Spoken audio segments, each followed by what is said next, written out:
A woman locks herself in her own office, in her own house, just to get through a single workday. And somehow she's the one being called the bad guy. Stick around, because after this, we've got 4 more stories where people are pushed past their limit and made to feel guilty for it. And every single one will have you talking back at your screen. My aunt was banging on my locked office door while I had a client on hold, furious that I had the audacity to be working during work hours. Let me back up just a little. I work from home. My mom lives with me, has since the pandemic when she had some health issues and needed someone close. It works. She has her own space, I have mine, and we've built a comfortable life together. She's older now, not very mobile, and I'm glad I can be there for her. What I am not glad for is her sister, my aunt. My aunt has a habit of dropping by unannounced to visit my mom, which fine, whatever. I genuinely don't mind. What I do mind is that she treats my home office like it's a coffee shop where I'm just waiting to hear about her neighbor's sister's kids' drama. Multiple times I've looked her dead in the eye mid-meeting and said the words, "I am on a call right now. I cannot talk." And she just keeps going. Like I said nothing. Like I'm a decorative piece of furniture that occasionally makes sounds. So on this particular day, my aunt actually gave advance notice she was coming. Progress, right? I reminded my mom, "Please tell her I'm working. I'm on calls. I cannot be interrupted." My mom agreed. And just to be safe, because I know exactly who we're dealing with here, I locked my office door. She came upstairs anyway. She tried the handle, locked. And then she started knocking, then calling out, then banging. Loud enough that my client could hear it through the phone. I had to put them on hold, press my face toward the door without opening it, and tell her I was on a call. She left, in a huff, and then proceeded to flood my mom's phone with texts about how unbelievably rude I was for locking my office door when I knew I was having company. Company? She called herself company. I was working. My mom, bless her, didn't respond to a single one of those texts because she is completely on my side. People kept asking why she didn't stop her aunt from going upstairs in the first place. The answer is that my mom isn't very mobile. Her sister simply stood up and marched upstairs despite being told not to. There was nothing my mom could do. That evening, I took my mom out to dinner, and we made a decision together. My aunt is no longer welcome in the house during office hours. She can pick my mom up and take her for coffee. She can come after 5. She can visit on the one day a week I go into the office. But she does not get to treat my workplace like her personal drop-in center anymore. My aunt, predictably, lost her mind. She called their brother, my uncle, to complain.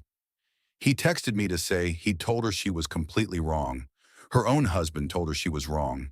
So now she's at home, stomping around because literally everyone in her life is telling her the same thing, and she still doesn't get it. Which honestly tracks, because this is the same woman who, when I was 16 years old, took me on an international trip to Disneyland Paris, told me to go on a ride with one of her sons while she watched the bags, and then vanished. Gone. With my phone, my ID, my money, everything.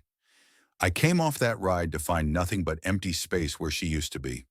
I was 16 with a 10-year-old cousin, no identification, no money in a foreign country, watching the clock tick toward the time our international train was leaving. Disney staff called her over the intercom. Nothing. An hour passed. I used the park's landline to call my dad back home in a full panic. He told me to go back to the hotel. He'd drive out in the morning. The hotel receptionist saw me coming and said, "Oh, sweetheart, I have a note for you." A note? Gone to dinner. See you on the train.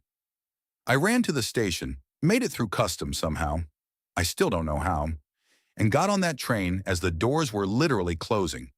When I finally got to my seat, shaking, furious, she turned to me and said she didn't understand why I was so upset. Then she handed me a dinner roll. She'd brought me something to eat. I took my cousin to the dining car, bought him the biggest slice of chocolate cake on the menu, and did not speak to her for the rest of the trip. So yeah, this is who we're dealing with. A woman who thinks leaving a 16-year-old stranded in a foreign country is fine as long as there's a bread roll involved. My locked door was the least of what she deserved. Now I want to know, have you ever had someone in your life who genuinely could not grasp that their behavior was the problem, no matter how many people told them?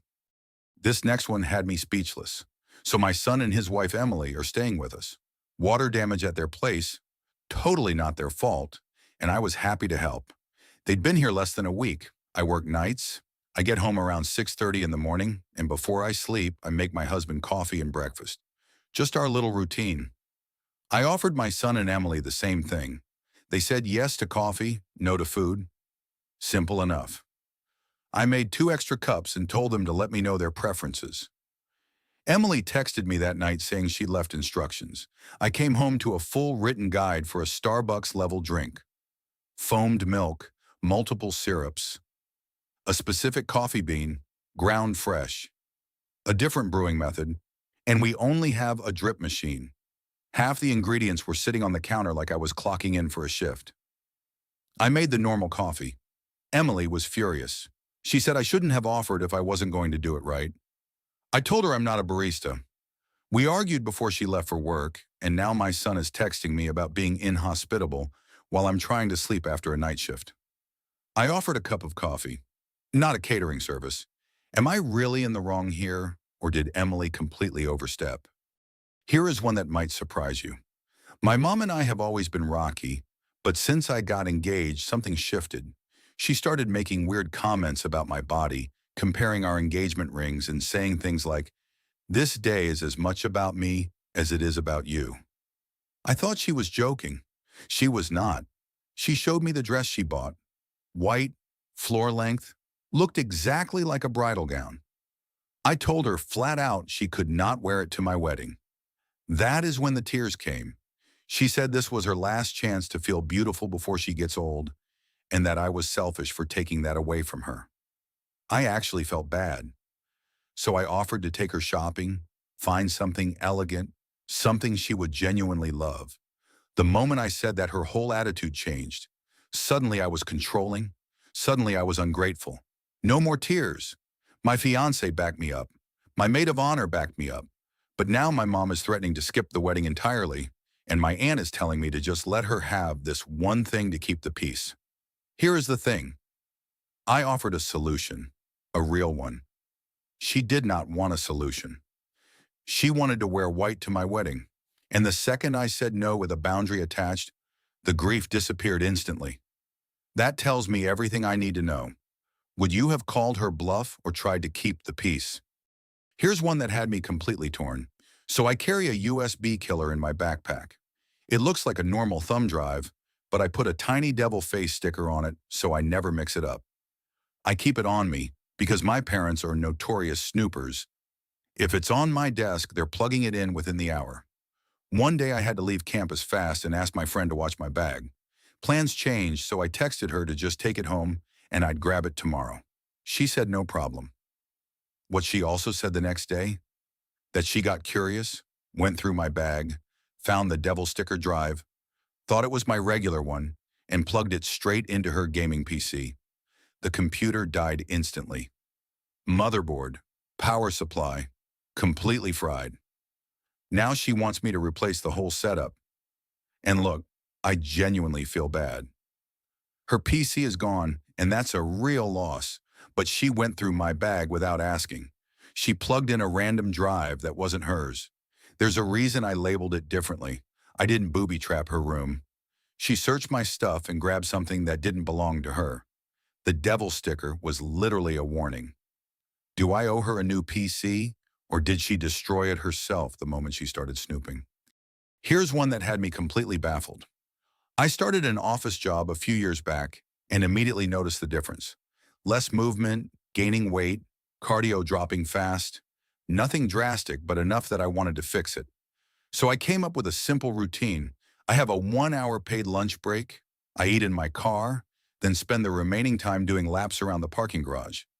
I'm never late back. My work is always done. My manager has zero issues with it. One day a coworker spots me mid-walk and asks what I'm doing. I explain. I ate, now I'm walking before my break ends. Simple.